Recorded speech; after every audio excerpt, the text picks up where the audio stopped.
Yes mga ikalamay, hapon ka nato tanan ug welcome din sa ito panag-uban sa atong tunumanong tambayan sa Radyo Pilipinas. Welcome back to me. Charing, no, nagbabalik.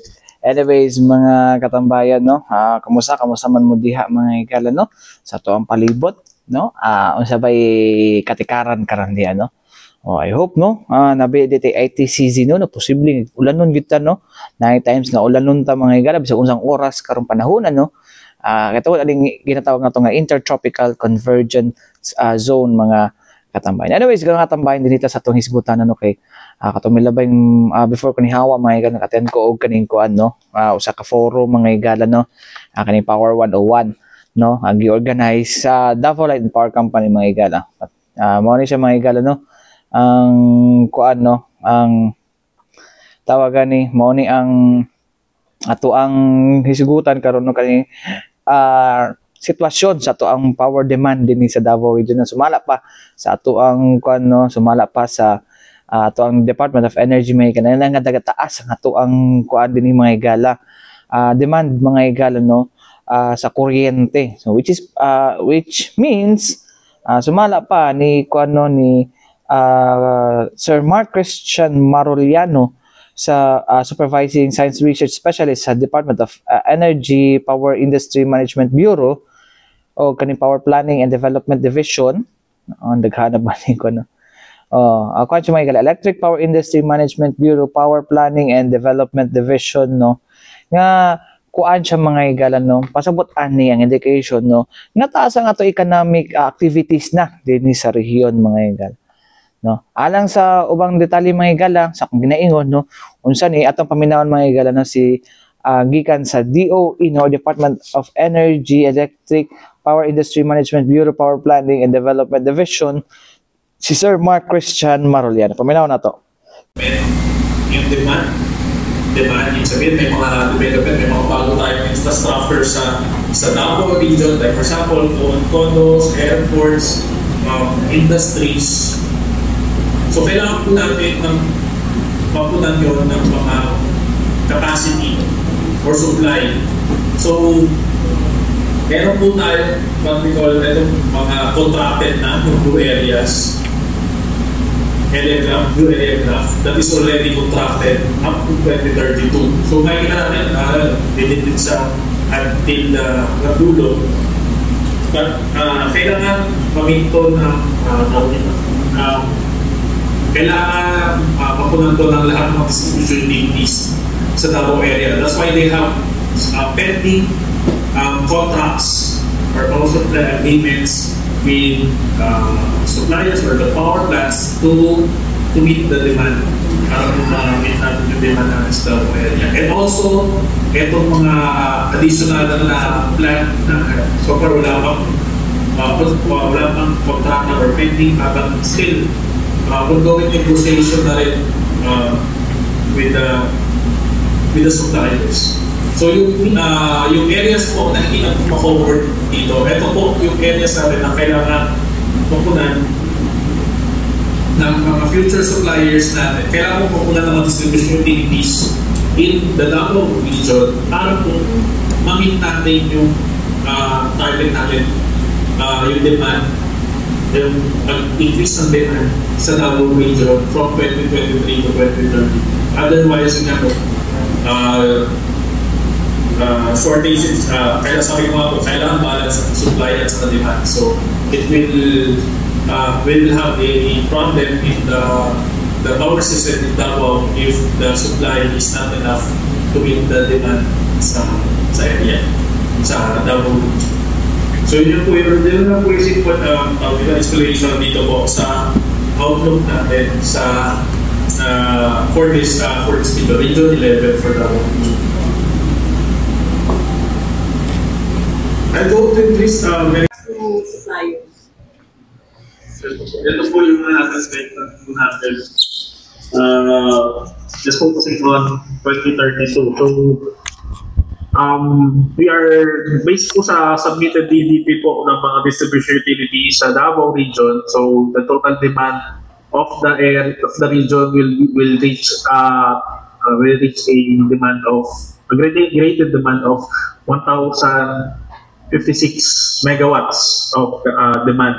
So we have to meet that demand by 2032. So currently, ang supply lang po ng Mindanao ay kalahati, ng Davao region ay kalahati, 576 po. It comprises 202 megawatts of currently contracted capacity, 51 pending, and 323 planned. So yung kalahati po ay still uncontracted, and yun po yung kailangan i-work out ng mga distribution utilities to meet the demand ng natin ng Davao region. So yun po yung kailangan i-work out ng lahat ng distribution utilities sa Davao region. Sir, forgive my ignorance, pero can you elaborate more about what is contracted areas? Contracted capacities. Yun po yung yung contracted capacities po ng contracted supplies po. Yun po na yung tawag dito. It is already meron na pong power supply agreement yung distribution utilities sa mga supplier or yung mga power plant.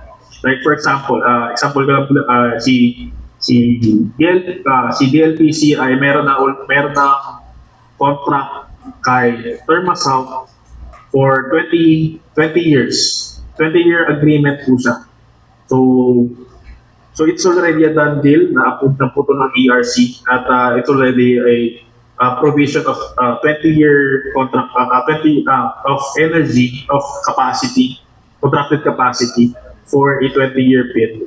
For example lang po yun. So ganun po yung ibig sabihin po ng contracted. Sir, meron akong dalawa. Sir, during sa yung Mindanao Business Conference in Jensen, I think last month, the business sector raised the concern of yung announcement ng Mindanao yung forecast ng Mindanao Development Authority that by 2027 pa lang, or 2030,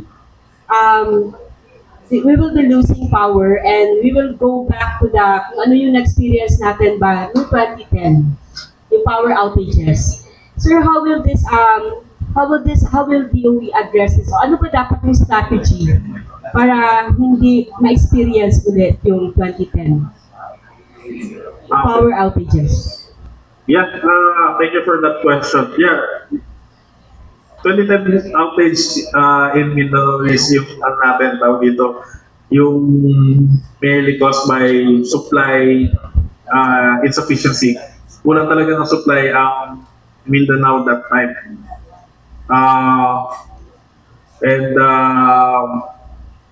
And highly highly dependent ang Mindanao sa output ng Agnos Pulangi hydroelectric power plant. Tama po ba? And pag mayroon tayong El Nino, tama po yun, in the past, doon tayong talaga malaki impact nun sa Mindanao. And when we had yung mga additional power plants natin, like for example yung mga coal plants natin in Mindanao, which provided base load capacity in Mindanao.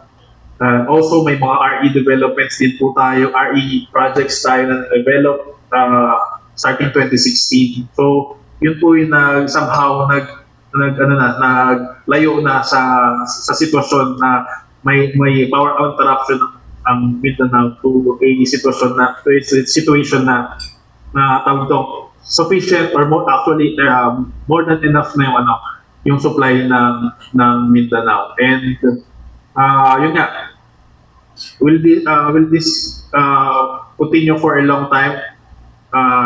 No. So kailangan there will come a time na yun nga, dahil nga mayroon tayong economic development, demand will continuously increase and the supply in Mindanao will not be enough. So that's why we have to put up more power plants in Mindanao.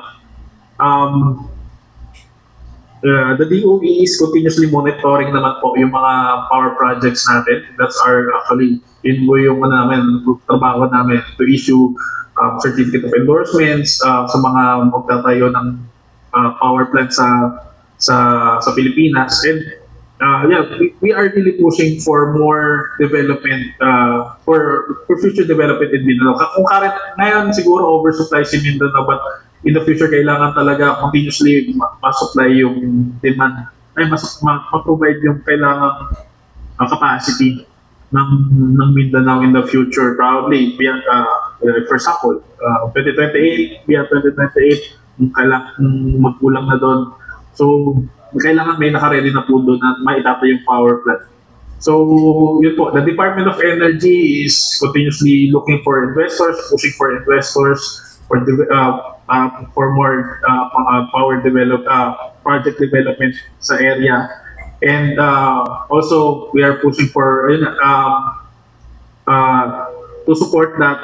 Kailangan meron tayong robust or matibay na transmission system. That's why we are really working with NGCP to have more expansion activities sa Mindanao area para po makater po yung development, like makater yung development ng mga power plants sa Mindanao. Yung mga hindi ma-reach out, mga malalayong areas na kailangan malagyan ng power plant. Yun po yung kailangan i-work out ng DOE with other energy stakeholders natin. Sir, last na lang, sir. No answer to. Last na lang. Sir, kumusta na yung rehabilitation ng Agos Pulangi? Nag-start na ba? Kumusta na po yung rehabilitation ng Agos Pulangi? Rehab. So, sige. Nag-start na po ba? Kasi parang matagal ko na narinig pero parang, thank you. Okay. Thank you for that question. Yun nga, may mga areas na hindi ko ma-cover siguro, but I'll get back to you. Maybe our field office have update on this regarding sa rehabilitation ng Agos Pulangi. Otherwise, so far wala sa namin. So we are also checking with our team kung ano yung updates ng rehab ni Agos Pulangi. I think this is led by the PISAD. So siguro ko muna na wala for now, unless may masagot ang MFO, but for now we'll check po on the status of the rehabilitation project of Agos Pulangi. Thank you, sir.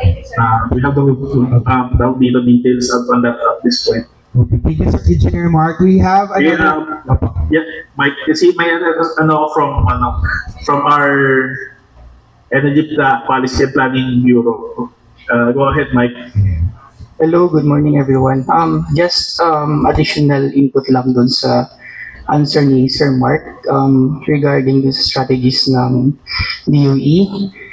Aside from the supply, well, of course, yung supply, it's staple, parang given na yun na we have to put up more power plants, power generation capacities. But aside from that, the DOE is also pushing for stronger energy efficiency and conservation efforts. So critical din yung energy efficiency and conservation efforts, particularly yung demand side management for somehow to curtail yung demand ng Davao region. So right now may mga ongoing programs like the Government Energy Management Program and also for private sector entities to really push and implement energy efficiency and conservation measures. Yun lang, thank you. Okay, thank you so much, sir, for additional questions. Meron pa po tayong questions from the floor. So, mga igala, no, ang payag ni Sir Mark Christian Maroliano, mga igala, with regards sa kining kwan, no. So, ang kinahanglan daw nato karon is daghang mga power plant or kaning ginatawag nato nga power supplier, mga igala, no, or kanang mga mo na siya, mga igala, no, mga power plants, no, nga maoy mo supply sa tuwa din, no, kay di naman kita pugan ang Mindanao karon, mga igala, even, no, dili ka Davao region, tibok Mindanao, mga igala, daghan na og mga economic activities og nagaboom na tano So kinahanglan ginatog dugang nga mga power supply para di na to ma-experience. Sayang pud kayo kung wala tay igo nga supply sa kuryente tapos mga hawa ino ni mga investors, especially itong mga nga mga foreign mga igala.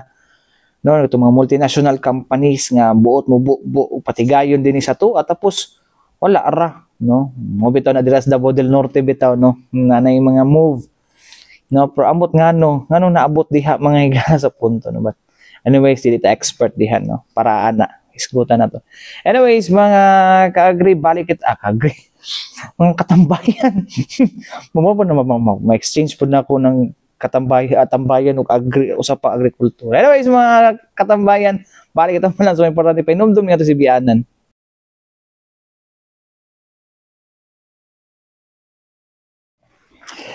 Yes, mga igala, balik kita dito sa atong panag-uban sa atong tulumanong tambayan sa Radyo Pilipinas, mga igala. Anyways, mga katambayan, no, daghan pog maglibog din no, about aning basta kay mo bayad mo tag kuryente, no. Pero wata ka ba nga nay times mga igala, no, especially pag kanang kuan, especially during that time no, nay peak hours, no, nga taas ang kuryente.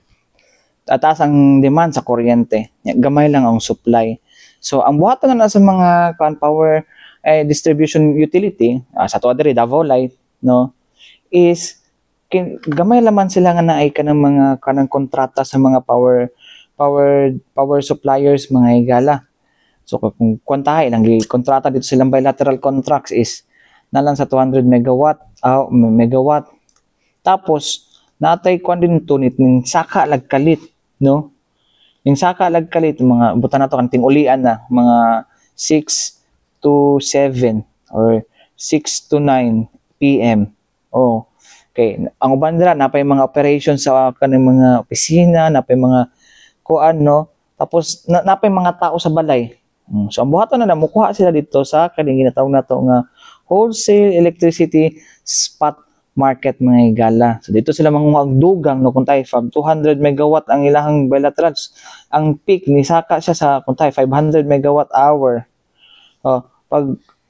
Kung wala dili man makasupply itong supplier nila mga igala o makahatag og supply sa kuryente, dugang supply sa kuryente, wala man silang kontrata. So ang buhaton ni kuan utility mo sulod na sila dito sa spot market para mo palit idugang, no, sa 300 megawatt hour para mo kuan sila, mo supply sila ato. Anyways, mga igala nato paminaw ning usa ka professor gikan sa UP Los Baños mga igala, no. Aron nga ma-explain no tanong kung unsa ni ginatawag nato nga wholesale electricity spot market mga igala. Paminaw na to. Yung importansya ng pag-increase ng competition para ma-reduce ang power rates. So para po magkaroon tayo ng avenue para ma-reach natin yun, itong WESM ay create under EPIRA. Particularly para magkaroon ng increased competition in the generation sector. Okay, so WESM, it's an avenue for that. After this session, hopefully, sa yung target ko, ma-describe natin ang market activities within WESM, particularly yung participants, and dalawa lang naman yung main players doon, the buyers and sellers. Tapos may middleman, ganyan. Tapos, explain the importance of WESM in terms of market efficiency. I hope by now, kasi nakailang beses na rin pinlaro ni EG kanina, kapag sinabi natin efficiency, gusto natin pababain yung cost ng power. So, yun. And then, be familiar with the WESM basic features. At yung mga WESM basic features na to, ito yung ginagamit para siyang rules of the game. Kasi isipin natin na yung wholesale electricity spot market para siyang trading game ng buyers and sellers. And syempre, kailangan natin ng rules para doon, para sa smooth na trading transactions. And syempre, para ma-reduce din natin yung transactions cost. Okay, ito po yung nabanggit din kanina, paano nade-deliver ang generated electricity papunta sa distribution. Minsan dumediretso na siya dun sa mga contestable markets. Ito yung mga malalaking consumers na, for now, 750 kilowatts, pwede ka na maging contestable markets. Pero bago po yan dumaan doon, once the buyers and sellers agree on a marginal price or a price, which is mako-cover natin bukas, kailangan yung napag-agrihan nila na amount, dadaan pa yan dun sa transmission, then distribution and consumers. Pero yun, kung mapapansin natin, ito yung naging product ng EPIRA, no? Hinati yung ating power sector from generation, transmission, distribution, papuntang consumers. Tapos ito po yung Western structure natin. Meron tayong oversight regulation. For the policy, ito yung isa-isa na rin kanina during the presentation ng DOE at mas marami pang nabanggit doon na mga oversight regulation. But for the Western, we have DOE for the policy, Energy Regulatory Commission for the price determination methodology and market fees, and for the competition, ensuring na may na walang anti-competitive behavior, we have Philippine Competition Commission. And for the market operations, initially, PEMC lang po ito. Wala pa tayo dating IEMOP. At ang PEMC dati, sila sa governance, sila dun sa rules, at even the day-to-day operations. But then, nung nagkaroon ng IEMOP or IMOP, yung mga daily transactions napunta na sa kanila. Okay, so sila yung nagsasubmit ng mga generator schedules to NGCP. Ang nangyari na lang, si PEMC, sila yung nagbibigay nung, nag-ensure na yung mga rules doon sa market ay in place. Tapos, system operations, NGCP yung nagdi-dispatch, although we have to take note na ang owners ng asset ay Transco pa din. But for yung nag-dispatch ng generators based on the IMOP submission, NGCP yun. And then we have the market participants, the GenCos and the customers. GenCos are the sellers, then the customers are the buyers. And we have services including network service providers, metering service providers, and all the ancillary services din. Ay, ito pala. Nasaan ako? Okay. Tapos kanina, ilang beses rin nababanggit yung mga tungkol sa regulating reserve, contingency reserves, dispatchable reserves. Dun sa pag kino-compute ko, ano ba yung kailangan na load to ensure that we have a reliable power supply. So, ibig sabihin, hindi lang pag-supply ng demand for energy ang ginagawa ng generation companies.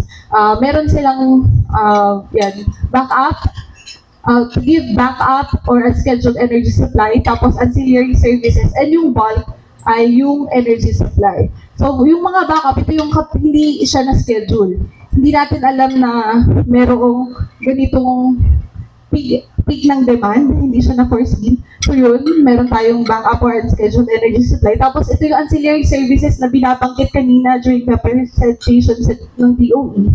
At ito ay to ensure that yung transmission capacity and energy are maintained as we transmit from the generation units papunta doon sa consumers. And we have under ancillary services, the reserve, reactive support, and black start. Itong tatlo yung binabanggit kanina doon sa ating presentation ng DOE. Regulating, contingency, and dispatchable. Yung regulating yun sa mga temporary load variation, kapag merong mga switching on and off na mga plans, so dapat meron tayong reserve for that. And then contingency, kapag merong mga units na nag-fail, kailangan merong backup doon. Tapos yung dispatchable naman, to support the contingency. Okay? Para kung siyempre kailangan, habang nagre-ready yung contingency, magra-ramp up pa yan. So, meron dapat dispatchable na ready, agad ma-dispatch. Okay? Tapos, meron tayong mga reactive support kasi, while tinatransmit yung mga generated units ng electricity, papunta nga dun sa distribution, then papunta dun sa mga residences or even industries. Merong mga equipments na nandun. And syempre, kakailanganin pa rin yun ng certain amount ng power. So, yun yung mga tinatawag na reactive support. Para ma-make sure natin na yung mga technical requirements para doon, hindi siya mababawas doon sa forecast na demand. Tapos black start ay kapag nagkaroon po ng blackout, kaya natin start agad para mag-switch on agad ng ating mga electric appliances. And then energy supply, ito yung main na function ng generation companies to supply the forecasted na demand for energy. So, yung wholesale electricity spot market po ay isang virtual na venue para makabili and magbenta ng electricity. Virtual po siya, ibig sabihin online siya ginagawa. And this is a market where electricity is traded between buyers and sellers. And prices are determined by supply and demand. Ideally, prices are determined by supply and demand. So, ano pa yung mga activities sa market ng market players? Di ba sinabi natin that electricity is traded between buyers and sellers. Sa WESM po, ang generation company, sila yung sellers. Yung customers, sila yung buyers. Yung customers, katulad ng mga distribution utilities, yung iba contestable market kami po. Nung last, ang huling alam ko, naging contestable market kami noon. 750 kilowatt, 1 megawatt yata doon sa UPLB. So direct na kami kumukuha. Tapos, basta yun, hanggang doon na lang. Hindi na pala inaabot nito. Hanggang Western lang tayo. Okay. And then, for generation companies, sila yung nagsasabit ng generation offers. Ano ba yung generation offers? Sila yung nagsasabi na, kaya namin mag-supply ng, let's say, 100 megawatt hours sa ganitong presyo, let's say, 5, hindi ko alam kung magkano, hindi ako nag-check ng aking electricity bill, oh my God. Kunwari, 5 kilowatt hour, 5 pesos per kilowatt hour, kaya nila ng 100 megawatts, yun yung kalaki yung planta nila. So, sila yung nagsasabi niyan. Tapos, ipipila yan po sa WESM. And then, they comply with 5-minute dispatch schedules and system operation instructions. Pero, kahit sinasabi natin na 5-minute dispatch schedules, hindi naman necessarily na every 5 minutes po ay kakausapin nila yung market operator na ito yung isusupply namin for 5 minutes. Hindi. Nagsasubmit na sila. Pwede silang mag-submit within an hour na every 5 minutes. Nasa sa kanila na yun kung gusto nilang baguhin or hindi. Okay? And they submit reports if necessary. And submit contract quantities for transactions the previous day. Importante yung pag-submit ng contract quantities for transactions kasi kung babalikan natin yung sinabi ni EG kanina, pagdating sa WESM, contracted man or spot, binapadaan siya sa WESM kasi gross pool na po. So para malaman ng ating market operators and system operators na ganitong amount na pala ang contracted, kailangan magsabi sila na ito na yung contracted. Okay? Kasi bukas po, pag nagkaroon tayo ng discussion about pricing, net settlement ang nangyayari sa WESM. Basta for now, ang i-take away lang natin, importanteng alam kung alin yung contracted, alin yung hindi. Okay? So yun sa generation company. And then for the customers, they confirm contract quantity submitted by GenCos para may checks and balances. Na yung sinabi nilang contracted quantities, yun na ba talaga nga yung sa na-submit doon sa mga customer. Importante rin kasi magtugma yun kasi syempre sila yung dalawang, yung nakipagkontrata silang dalawa yun, so dapat magbabalanse yung dalawang yun.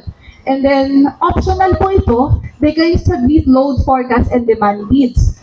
Pwede rin silang magsabi na kakailangan, bibili kami ng, kunwari, 5 megawatts ng 3 piso, kunwari, per kilowatt hour. Pero, as of the moment, hindi pa nangyayari yung demand bidding. Or yung sila yung distribution utilities, customers sila yung magsasabi na willing kaming bumili at this price. Usually, ang sinasabi lang nila, ilan yung kailangan. Pero yung presyo, medyo masalimuot po kasing paano magkakaroon ng demand bidding. So, how is electricity traded? Yung generators, magsasubmit sila ng offer. Pag sinabing offer, ano nga po ulit yun? Yung quantity at saka yung price that they are willing to sell online. And then yung market operator, which is the IMO, minamatch nila yung energy offers with customer demand through the market management system. So ang ginagawa po, yung prices of electricity and schedules of generators are determined using the approved ERC price determination methodology. Bukas, aalamin natin kung paano ba dinadetermine yung price sa WESM. Sa module 2 po yun. Pero ang idea, pinipila sila doon. Mula pinakamababang presyo hanggang pinakamataas. Bakit kailangan ng WESM? Kanina, ang key away natin, di ba po, we need to increase competition. And WESM is an avenue for that, to increase competition. Yes. Wholesale electricity spot market po. Ay, wholesale electricity spot market. Oo nga po, no? Thank you. Yes. Wholesale electricity spot market. Bultuhan na pagbebenta ng, ano bang spot? Ora mismo na electricity. Yes. Kung papaglikan po natin yung WESM structure, meron po tayong oversight regulation.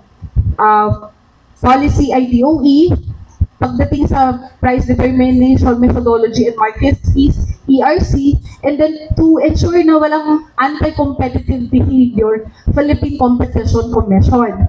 But for the market rules, paano mag-join ng game, tsaka nag-comply ba sila, nag-submit ba sila ng offers, etc.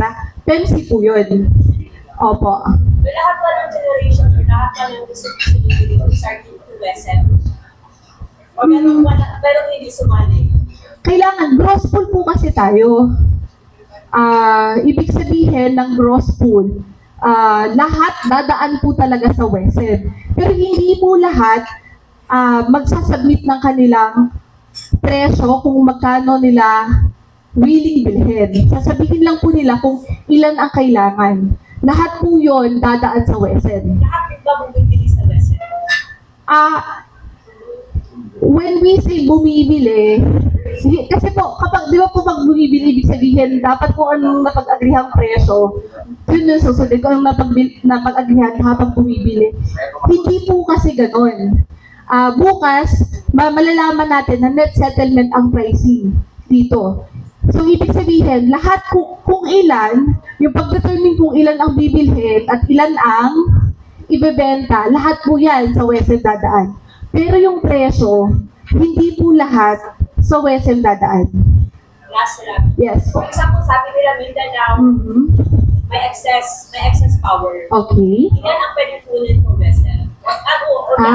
Okay. Magandang tanong po yan. Opo. Magandang tanong po yan.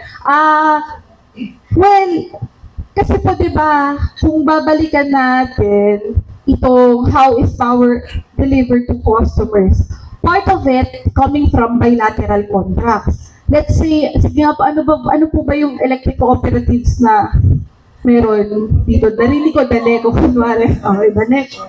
So, kung meron silang portion ng demand na hindi kaya ng kanilang kontrata from with a generation company, doon po nila bibilhin yung remaining sa WESM.